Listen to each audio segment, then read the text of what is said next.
Hey, what is up guys? Jay here from MJTech. Today back with the Ibex 800MT by CFMOTO.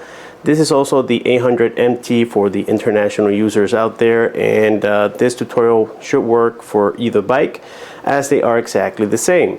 So you can see right here two seats. One of them is the original, which is the one on the left, and the one on the right came from AliExpress for about $200 US with shipping included. Now the 800MT has a minor difference over the Ibex 800T here in the USA, and that's going to be that, well, the 800MT comes with stitches on the seat, as you can tell, and the Ibex 800T does not come with the stitching. Even the S model here in the USA comes exactly as you see here.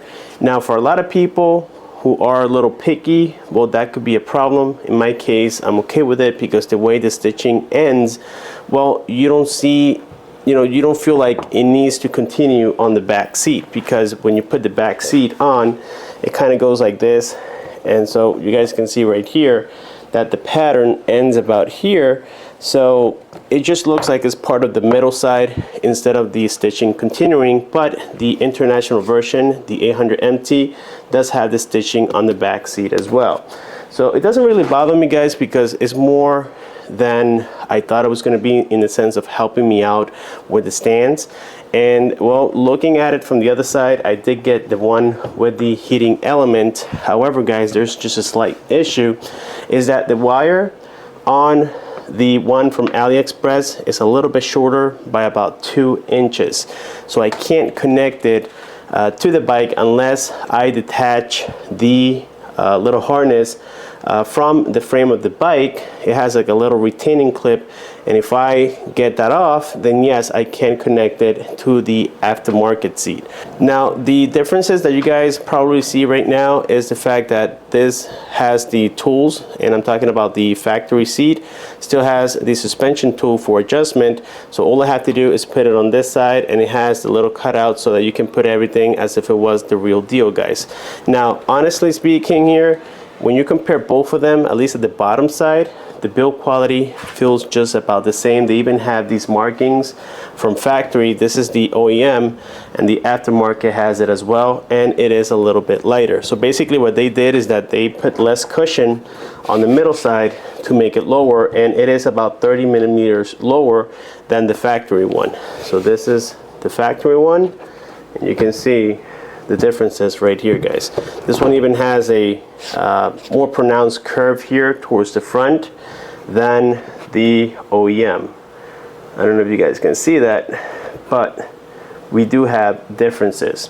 So with this being said, let's go ahead and do a couple of tests. We're going to measure the distance from the floor to the seat and see how tall it is after each seat, and then I'm gonna sit on it with my motorcycle boots and see the differences on video, guys. A few moments later. Alright guys, so first of all, let's take a measurement here with this level at the middle, and my buddy's holding the bike to the ground, and let's measure the height of this seat. So again, this is without any stands or anything like that. It is above 33 inches and a half. This thing is measuring a little over 32 and a half, just slightly over. If we measure from the other side, there's an incline. It is exactly 32 and a half. So this is with the stock seat. I have my motorcycle boots on to use it as a reference. I am 5'10", as I explained before, and I am on tippy toes, guys, like severe tippy toes, as you can tell. And after a while it gets tiring, especially if you're riding around the city. This is not a good position to be on. Well guys, this is now my stance with the new seat. As you guys can tell, I can reach the ground way better. I mean, even if you can't see it from the video, I can feel it way better. Now I'm pretty sure, as I said earlier, for longer trips I might want that extra cushion, so I might go back into it, but for local commuting, this is perfect. So with the AliExpress seat right in here, we can see where the wire is, and this is where it needs to be, and I can't pull it at all. So we are missing just about 2.5 inches approximately. A few moments later. Well, this was my solution to that short wire. I put on the self-soldering connectors, which are these, and then some shrink wrap, and of course you're gonna need one of these as well, and that resolved my issue. Well guys, that is it for today's video here of the seat on the Ibex 800T, or also known as the 800MT. If you guys were curious about this particular seat in the sense of somebody trying it out, so far I haven't seen any videos out there, not even for the 800MT. Well, I decided to give it a shot for you guys so that you don't waste your money.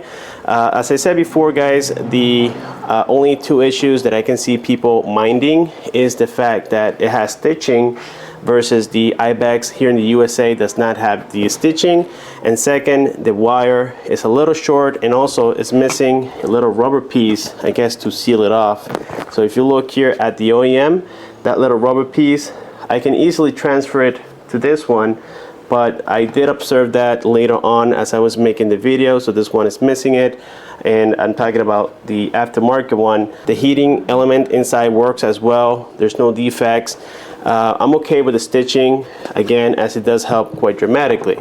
So with this being said, let me know what you think down below. Subscribe for more, comment and share, and also click on the bell icon so that you don't miss future videos like this.